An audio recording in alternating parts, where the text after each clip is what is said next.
defensive coaches are, adversity we're dealing with that we've made ourselves through. I'm looking at 4 beautiful kids, but 5 years ago, really when the offense went, we were getting ready to have our third. And during the season, it was a shitty year. We finished up 4-12. So my wife was pregnant, and she goes in for a visit, so she gets put on bed rest. So she's in the hospital for 6 weeks. It's during the season. Shit's not going, it's bad, right? So I got 2 kids at the house. I got to get from point A to point B. I'm sleeping in the hospital on the mat, right? I roll in about midnight, roll out about 5 a.m. Nurse Gloria would make me a cup of coffee every day. And life had to go on, right? Because when I stood up here in front of you guys, in front of him, and did third down, he didn't give what's going on in my life, right? We got to go play a game. So I think we forget too much. There's outside here that everybody's going with, right? When you walk through that door, it's got to be us, right? Because nobody gives a shit about how you feel, what your family's going through, right? You got to see you on your helmet, and that's all that matters. It doesn't matter if you're a walk-on, if you're a senior, right? We got senior night guys going through shit. It's their last time going out of Folsom, right? Nobody cares. They just care about the finished product, right? So I think we need to care about each other in this room outside this building more, is what I'm saying. I'm gonna go back to playing adversity. 1999, I started the last 8 games for the Cowboys. We ended up going to the playoffs. After that season, I became a free agent. I'm a free agent, so I'm going in to sign my tender. It's a tender, little tender offer that you get. I talked to the coaches, and Coach Zim, who I had to talk with, he's excited about the next year. I'm excited too. So after the draft, they ended up drafting like 3 corners. They got rid of me, they got rid of Coach, they got rid of Kevin Smith. So they traded me. I got a call from Jerry Jones. And he told me, saying, we trade you to the New Orleans Saints. You know what I'm saying? He said, but once a Cowboy, always a Cowboy. So I'm going from here, starting, then I get shipped to the New Orleans Saints, who won 1 game the year before. I just came from a playoff team, a team that's used to winning. Now I'm going to the Saints, who's not used to winning. They got bags on their heads, and when I get there, I'm last on the depth chart. Not first, not second, what I'm used to. So now I'm going from here, where I'm at this, you know what I'm saying? I'm thinking I'm gonna go sign this contract, and they call me, and now they trade me. So I go from here, and then I get down to New Orleans Saints, and I'm at the very, very bottom, right? I'm already hurt because they traded me.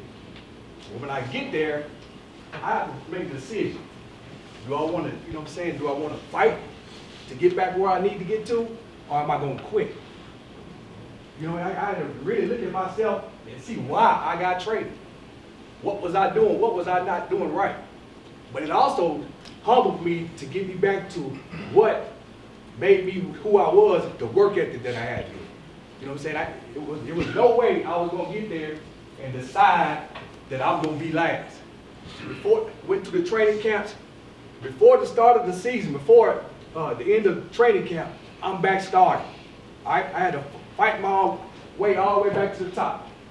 But I was determined to not just stay there and not be hurt by the things that I thought was for me. But when things knocked me down, you know what I'm saying, I was gonna get my ass back up. And that was my promise to myself. And that's just part one of all the other stuff that I went through to get where I need to get to, because it was always here, then here, then here. But every time it came back to what was I doing, what was I not doing, you know what I'm saying, to stay exactly where I was, right? So adversity, you know what I'm saying, you can take it 2 ways. You can quit, or you can always fight. And you say, all my life, you know what I'm saying, I've been fighting. You know what I'm saying? That's a movie, y'all know. So my senior year in high school, which is really funny, Coach Mackey showed it to me one day. We were back coaching together at Prime Prep. But there's used to be called Texas Dave Campbell's football top 100, top 50 players, things like that. And there's a 96, I think it was 96 magazine that came out. It had Prime in there. He was getting ready to play for the Cowboys. It had Kevin, one of the best corners, and then it had me at linebacker, one of the best linebackers coming out. So it's a high, right? Like you say, ups and downs. Everything was high. My grandfather, who was the father of my life, only one I know, he died. He had cancer. He didn't tell the family. You know, people know the old school why you didn't really share those type of things. Didn't nobody know he died. Then a month later, my dad, he was killed, right? So now at some point, I'm put at the head of the household, and I fell into distractions. My grade slipped. Well, at this time, because I was playing good, people at school took care of me. They made sure I was straight. But what I didn't understand, this is my senior year. So they had no need for me the next year, and I had to pass. I ended up failing that, had to go to JUCO. And those who've ever been, who've been to JUCO in here? Anybody? Those who've ever been to JUCO, y'all know it's some great talent in JUCO. But damn, it's like crabs in a barrel trying to get up out there, right? So I struggled to get up out of it, get to K-State, break my ankle, I'm sitting back on the bench again. And the thing about it was, everybody's asking, man, what you gonna do? What happened to you? When you gonna come back? No, I thought you was gonna be this, I thought you was gonna be that. Go home, grandmama doesn't have any money. Mama's struggling. My brother doesn't have any leadership, know what to do. I had to get a job sacking groceries and stocking at night, and people walking in telling me, I remember you. You was in the magazine. You was supposed to do that. You was supposed to be this. What happened to you? Not sharing my whole story, but the moral is, I couldn't listen to the outside noise. I had to have my faith in God. And I just kept plugging and working and keep going. But at that time, I was so depressed, man, I didn't want to come out of my room. I didn't want to go outside because there's always questions you got to answer. Y'all know how it is. You lose a game or something, somebody's coming to bed. Why y'all do? Y'all went to a bowl last year. This year, y'all look like, what's wrong with you? This. Everybody has something to say, right? And you have no leadership, no one to lean on. But I had to put my faith in God and listen to Him and understand the stories that my grandfather gave me. What that helped me to do is no one's gonna save you guys, and time's gonna keep moving on. But the thing about it is, every lesson that you get, every nugget that you get, every painful story you get through adversity is good for you. Because it shows you how to push through. Because tomorrow you're gonna wake up and breathe again. The sun gonna come up again. And it's an opportunity for you to make those who left something in you better, right? So no matter what happens in your life, people gonna leave. It's just a matter of time, all right? That's gonna happen. You're gonna get hurt. It's a matter of time. That's gonna happen. But then that's when you gotta reach down deep and understand who you are, what you believe in, and what's been instilled in you, you gotta push forward, all right? And because of that, I'm here today. So remember that, guys. It ain't always gonna work out like you want it to work out. People you want to celebrate ain't gonna be alive to celebrate with. But I'm telling you, somebody in heaven cheering for you, and it's always somebody down here praying for you. So keep moving forward. All right, I feel like my whole life I've been dealing with a lot of adversity. I'm from the youngest of 9 kids, so grew up with a big family. We was hella broke as hell, eating peanut butter, sugar sandwiches, eating top Roman. I don't know if you guys know what that sign mean, right? Noodle cups, all that stuff, man. From the islands of Samoa, there's only 65,000 people there. Our whole island can fit in our stadium. You know what I mean? So grew up in a lot of people say they're in the mud. I grew up in the sand. You know what I mean? Out the sand in the islands. Didn't get any offers at high school. Had 0 offers, 0 stars. You know what I mean? Ended up going to JUCO, like Coach was talking about JUCO. So shout out to all our JUCO guys out here. Went to JUCO for 2 years. Then I earned a scholarship. That's when I earned a scholarship to Michigan State. When I got to Michigan State, I was 250 pounds. Going to the Big Ten, trying to play defensive end. I was too small. I had to gain some weight, so I gained 75 pounds in JUCO. Got to 225. Got to 325. Didn't play my junior year at all. If you were to watch the tape of my junior year, didn't play at all. You wouldn't even notice me out there. Maybe just repping here and there, right? But my senior year, that's where the change happened. That's when I started to notice, man, hey, dude, I think I could really do this. Started believing in myself. Started having confidence in myself. And then also something else, some more adversity came. It's a blessing now that I look back at it. My wife, that is my new wife, I met her in JUCO and had our first baby my senior year, going into my senior year. You know, at the time as a young man, I'm like, dude, man, this is going to be a lot. I have to juggle being a father now and then have to play ball, have to do studies, have to do my academics. So I was like, man, that's some more adversity. But I knew that it was a blessing from God. It changed my whole life. Once I had my son, it really opened up my eyes that life wasn't about me. It was about him. You know what I mean? It was about my son, trying to feed him. Right? I don't know if any of you guys that have some kids out here, it's different when you have a kid now. You ain't living for yourself no more, right? You're living for him. So that was such a blessing for me. My junior year, you wouldn't notice it. You wouldn't notice me. But my senior year, man, I just turned it on like crazy, man. I just didn't party as much, right? Started putting stuff aside. Had to sacrifice a couple things. Stopped hanging around with the teammates after hours, doing some extra stuff. You know what I mean? How to do stuff that would help me out in my career.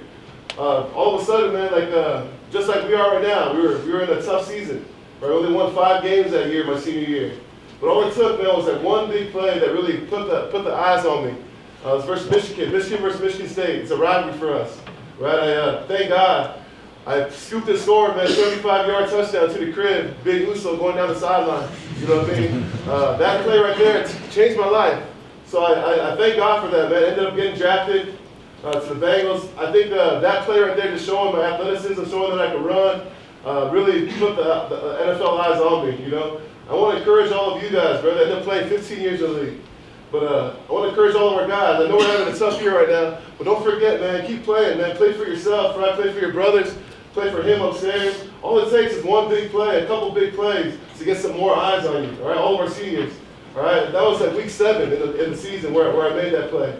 So this Saturday, right, you have an opportunity, man. If you get a scoop and score, you stop the run heavy, right? You make some TFLs, make some sacks, right? You're not only playing for us to win, but you're playing for your future, right? It's your resume every time you step on that field, right? Deal through all the adversity, but I have a cool scripture that really helped me out. It's Jeremiah 29:11. It says this: "For I know the plans I have towards you, declares the Lord, plans to prosper you, to give you hope in the future." You know what I mean? God has a plan for each and one of us. We just got to go out there and do it. You know what I mean? So, much love, boys. Let's get it done. Appreciate it.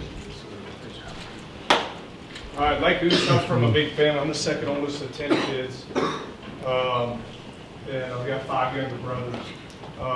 So I've always kind of had to pave the way. And I love football. And as a kid, you know, I got into it because I got in a lot of trouble in school. I had learning disabilities as a young kid, so my parents put me in Pop Warner football, and I excelled at it a little bit. But I didn't have the height, weight, speed that everybody else had. So when I went to high school, there wasn't a lot of offers, looks, everything else. I broke my arm my senior year. So from there, I go to Hargrave Military Academy. It's a prep school in Chatham, Virginia. From there, not one letter, not one look, but Ole Miss gave me a preferred walk-on. All right, so I go there. You know, first 2 years were slow for me. My redshirt freshman year, I break my arm again, so I only played in 1 game.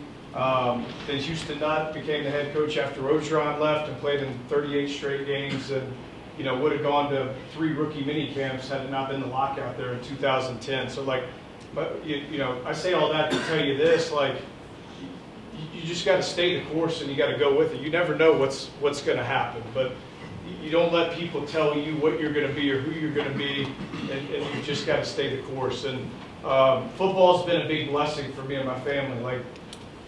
I've got a lot of brothers and brother-in-laws that are in coaching. I'm very passionate about it. I love it, but I've also faced adversity as a coach.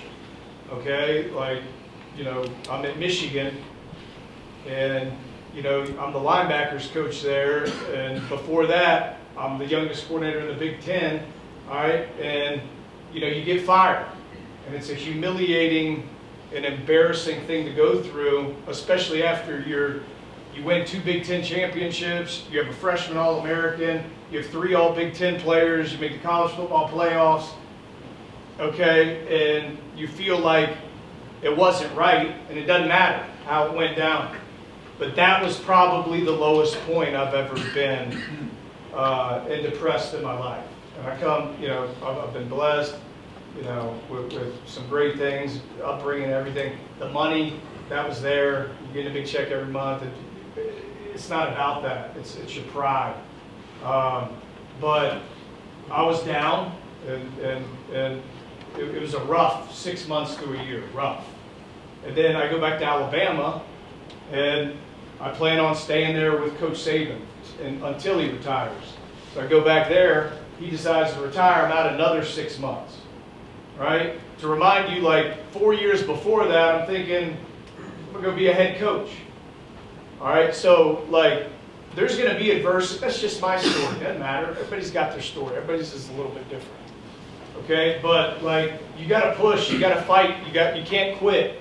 All right, there's days, like everybody, you come into this building and like Rob talked about, there's stuff in your personal life that's not always perfect and it's not always the best.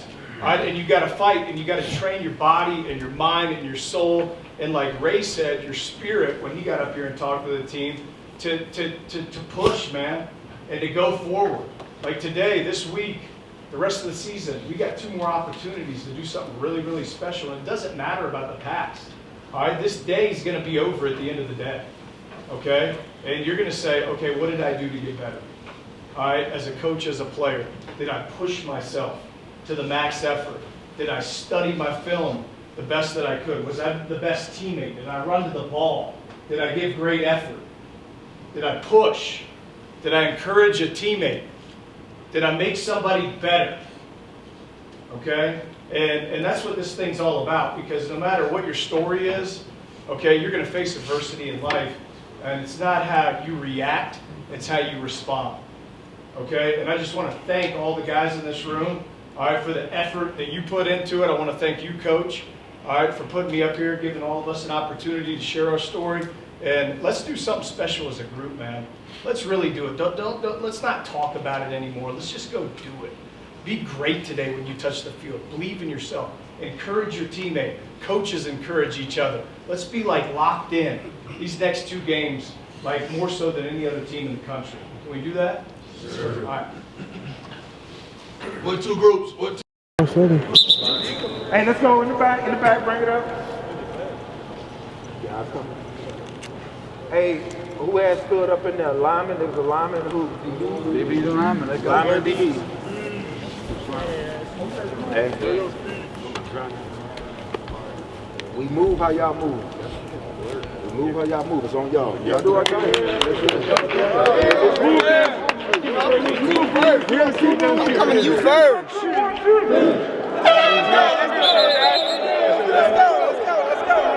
Nice fresh fade, Darius. Three. Whoa, we put it on. Let's put on 100. I still got 100. I got 100. What we gonna put on? 100. They got to score. Hey, no. They carry out score. They got to score. Lift. 100. One of y'all got to carry the defense shit. Y'all got to carry the defense shit enough. Yeah. Big punch and carry. 100, 400, and they got to take off their shoulder pads, so y'all got to carry it and put it in the up. Why are you looking at us? How's the way with the 2? 1, 2, 3, 4. 1, 2, 3, 4. Whoever win the best out of 4. Let's go. Oh yeah? There you go. There you go. Go pro. Y'all better not put 3. That's the 5. Y'all better not put 3 on me. That's the 5. Y'all better not put number 3 on me. TT. Y'all better not.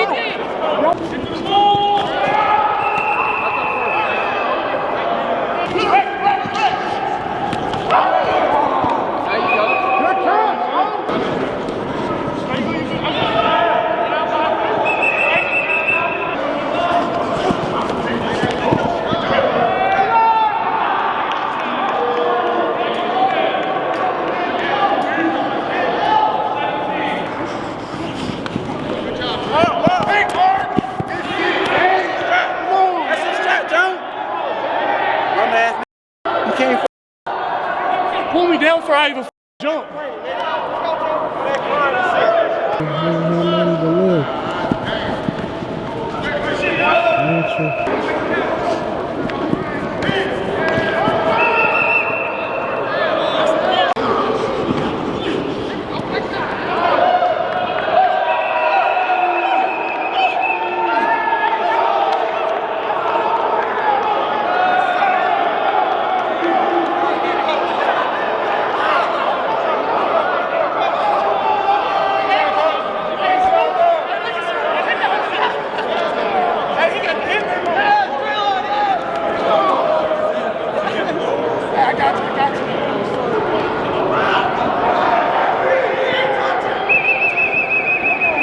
Good job, boy.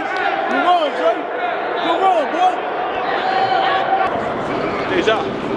Good job.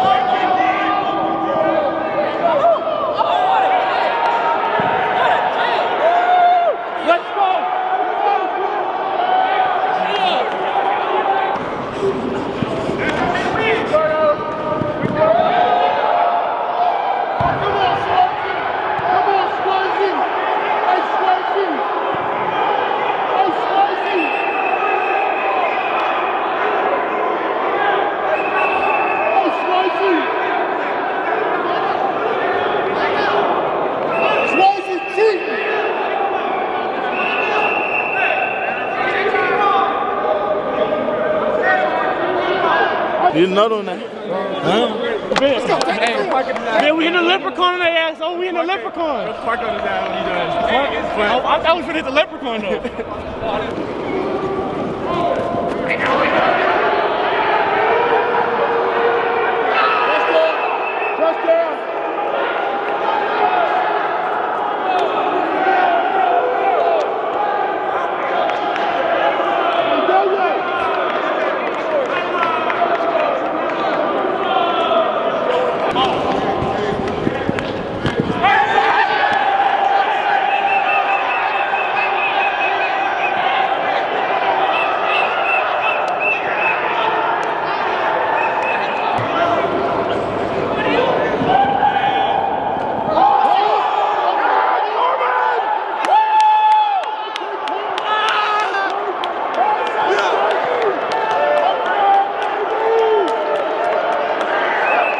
Take your helmet and shoulder pads off.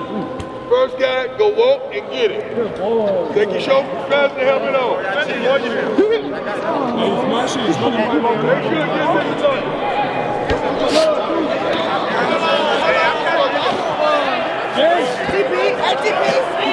ATP. Hey, 7.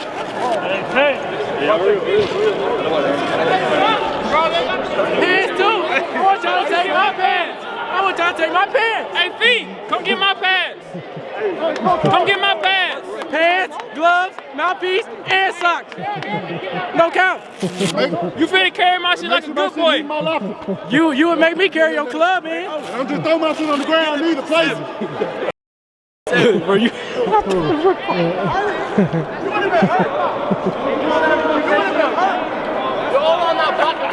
Make sure it gets too locked. Don't get too locked. That's on y'all. Go. Next guy. Next guy. 3-3 though. Call to the right. I got the shit. Oh my God. Oh my God. Oh my God. Oh my God. Can't wait. You got me? 14. Yeah, something you lose it, it ain't my fault. Bro, you know I won today, gang. That shit's on box. That shit's on box today. I told you before we got out here, I told you on box. Be a good boy. Be a good boy. Hey, Look at me.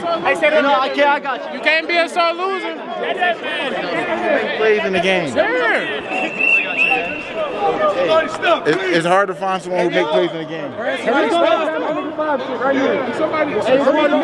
what I'm grabbing this shit. I'm trying to pick someone who make plays, bro. You don't have somebody stop. My shit already gone. Can't be a sore loser all your life. Until 7, he can't be mad all his life. It's okay to lose. Boy, hot. Got me, coach. Yep. Coach, you know it's too much love with us, coach. I ain't grab too much. Why 2-9 I got there? That man getting strong today. Give me something to grab. Look at my finger. Hey, defense, line up, get on the line, get your gases. They got 4. It was coming. Get your ass. Take your ass with me like a man. Take your ass with me like a man.